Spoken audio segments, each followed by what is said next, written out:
Do you hate ads? I hate ads. You know what I love? Patreon.com/inkdependence, where patrons get access to a patron-only Discord, ad-free videos, and the joy of knowing they help support this channel. Hello folks, welcome to Inkdependence. I'm Mike, and I have just gotten home from the Baltimore and Washington International Pen Show here in 2025, and I have a new pen that I brought home to show you that isn't quite on the market yet, but will be soon, and maybe in your area if you're not in the US, but they're just coming to be available in the US in the next couple of weeks, I would say.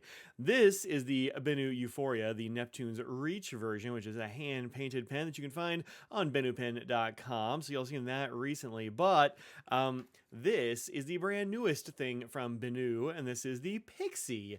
This is a real small pen. You can tell from the box. The box is smaller than the actual pen here, so this is going to be a real small pocket pen. And these were just introduced to that pen show. Luxury Brands had a full rack of these available for you to see and all that jazz. But they sent me home with one for review. So thank you very much to Luxury Brands for sending me home with this neat Benu Pixie. This one is called Honey Bronze. Now this does come in 11 different colors and styles, and they come with like slightly different price points. There are a set of sort of normal-ish colors. You got like a brown, a blue, and a black one that are a little bit swirly, but mostly not super blingy, unlike most other Benu pens, which make a big statement. I grabbed one of the ones that I thought was the coolest. There were like 3 or 4 that I was having a hard time picking between, but this one, a couple of those others got taken, so that made my choice easier. There aren't any wrong choices though. These are all very neat. So let's get into this Pixie here. We'll compare it to a bunch of other pens and all that sort of thing here. This is essentially an unboxing because I haven't really gotten to play with this yet, but new box for the Pixie, which is fun. I like that. And here is the Pixie itself. This is the honey bronze version. It's honey here and bronze down here, which is fun. I really liked the translucent cap here. I think that's really neat where you can see the nib through the plastic there. That looks really good. You can't see through this part, which I also like. I don't love when I can see through the threads on these pens sometimes, but you can't on this one. This one is a pretty darn small pen. It is a little bit longer than the cap of the Euphoria model. So yeah, it's a small pen. But it does post, and it feels nice in the hand from what I was able to tell. So let's look at the outside here. We've got Benu here on the little, I don't know, sort of like thumb pinchy area here. That's an interesting detail. We have some nice gold flake up in here after the transition. Yeah, well, actually, there's a little bit of gold flake all throughout it, and then some gold shimmer in there, as well as this sort of swirly chocolatey brown area down there. The top of this is flat. Actually, it's a little bit concave now that I'm feeling it with my finger. Yep, there we go. You can see the concavity there. The bottom, same sort of deal. Let's go ahead and open this, see how many turns it takes to open.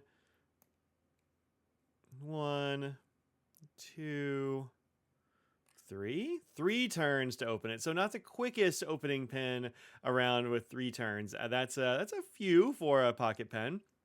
You can see the pen is the pen is just this long. It's not much longer than the cap, which is interesting. It uses a number 5 nib. These look like, yep, it's a Schmidt nib, just as I suspected, and this is an extra fine.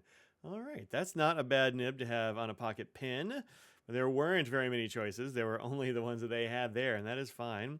Inside, you'll find a cartridge. This is a cartridge-only pen, although I suppose you could eyedropper it. It doesn't have any O-rings as far as I can tell, so you would want to put some silicone grease around the threads here, and also probably the threads on here. Let's see if this nib unit unscrews. Yeah, it does. Yeah, so I would put a little bit of silicone grease right around these threads here, as well as these right here, just to prevent any possible leaks if you're going to eyedropper this pen, on account of it doesn't have any O-rings or other things to prevent ink spillage. And it is a pocket pen, so you want to be extra careful with that kind of thing. You want to make sure the ink doesn't come out in your pocket. That's inconvenient. So, standard international cartridge, very common thing to find. Zillions of colors of these available. This one appears to be a black. You can also get these little pocket converters from Kaweco that have this extendable push piston situation like this. And then you can use one of those, suck up some ink from your favorite ink bottle, and then fold the top down. And that should fit in here just fine. Let's make sure it does. I mean, I don't know how it wouldn't. It's the same size as a standard international cartridge, but just to be sure, yeah, that works that would work just fine. That's probably how I'm going to fill this pen. I tend to use bottled ink more than cartridge ink, but yeah, probably going to fill it with that. So in here, there's your little nipple that you will push this down on if you're going to use a cartridge, or the converter here. Either way works just fine. Let's see if this posts. I think it should. I mean, when it's not posted, it is very small. I will put some statistics down at the end of the video so that y'all can see those and see all that when I've measured it, but I haven't quite done that yet. The section is fairly slim. It's a pretty narrow section, but it is a pocket pen, so not that big a deal. Let's go ahead and post this. Yeah, it posts pretty securely. It doesn't have any real wobble, a little bit of wobble perhaps. I'm not jamming it on there too hard, but a little bit of wobble, not too much. Let's see if I feel that in here when I'm writing. I'm just gonna grab a piece of paper right quick, test that out. No, not really. And actually, the sort of fatter cap here is much thicker at the cap than it is here at the grip. Let me just grab my calipers. I'm curious about the widths here.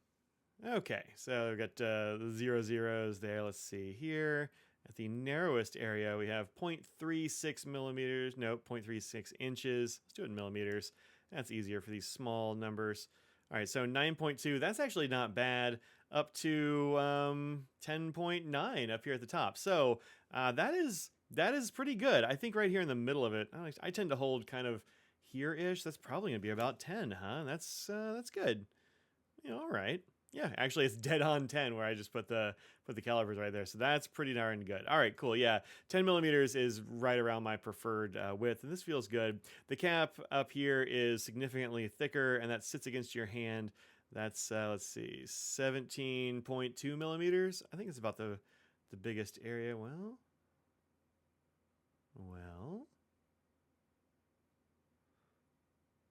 17.7 at the thickest area.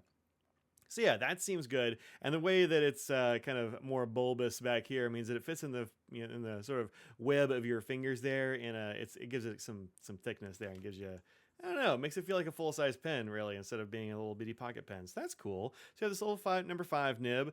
Let's go ahead and like put some ink in it. What do I have over here I can put in here?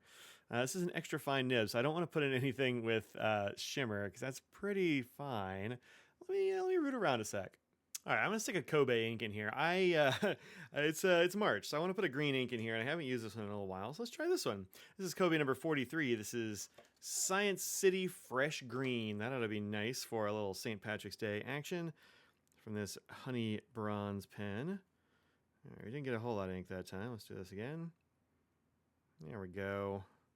That's pretty good. Push a couple of drops out and then suck some air through it just to make sure it is not super saturated. All right. Let me put this down 1 sec. Okay, so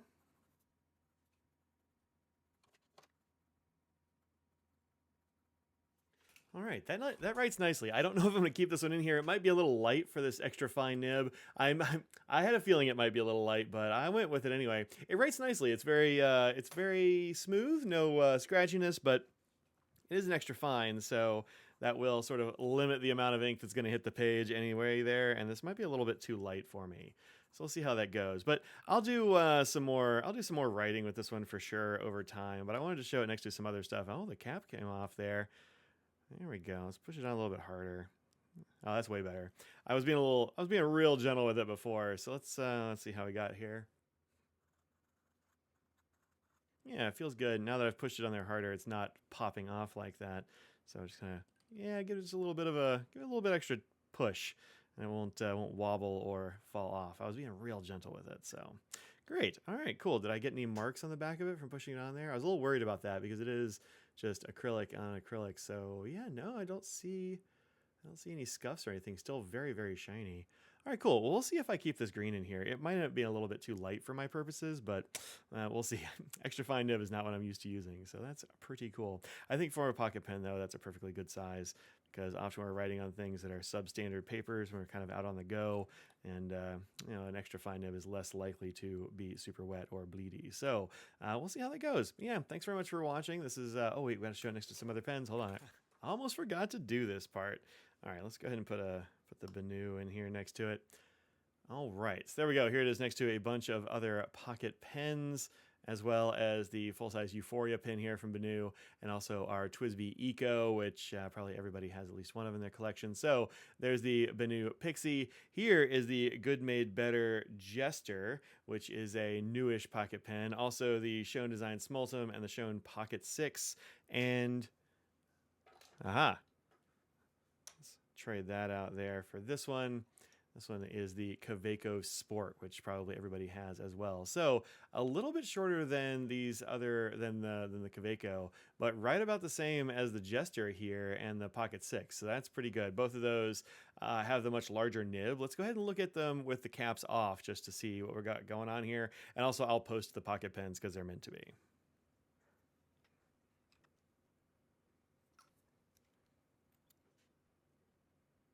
All right, so there we go. We have it next to a bunch of other pocket pens and such when they are posted, and these two not, because generally I wouldn't write with those two posted anyway. They'd be a bit on the long side. So it is the shortest of any of these when you put the cap on the back there. It also uses the smaller nib like the Kaweco Sport does instead of the number 6 nib that these fellows use. So yeah, it's a little bit on the smaller side, but it definitely does still fit in your hand perfectly well at this length. Let's see, compared to the Kaweco. Yeah, it actually, I mean, it's thicker than the Kaweco, I think. It's definitely thicker than the Kaweco when it comes to this cap area here, which might make it a little bit more comfortable than the Kaweco for some folks. But I don't think the length really matters because this is so light back here in the cap anyway that you're not feeling that extra length at all. So yeah, I think this is a perfectly fine size for a pen, and I was curious about why this was so bulbous, but the answer is it just makes it fit in your hand better. That's pretty good. Yeah, just don't be afraid to put the cap on there securely. I was just being very ginger with it, but now it's going on there very nice. I just have to give it a little bit of an extra push, and it doesn't do any of that wobbling that I was feeling before. So that's good. Good. All right, so first impressions are quite good. This is a fun little pen, and I'm looking forward to using it over the next, I don't know, while, and be on the lookout for other videos where I talk about this pen and how it's been going. But you can find these at your favorite Benu suppliers very soon, I'd say in the next couple of weeks. Be looking out for, I'm sure, in their emails and such, they will be telling you when these pop into stores. So thanks very much for watching, and think about what you put out in the world, make it a better place. Thanks again to Luxury Brands for sending me home with this cool pen, and I will see y'all in the next one. Until then, peace out, y'all.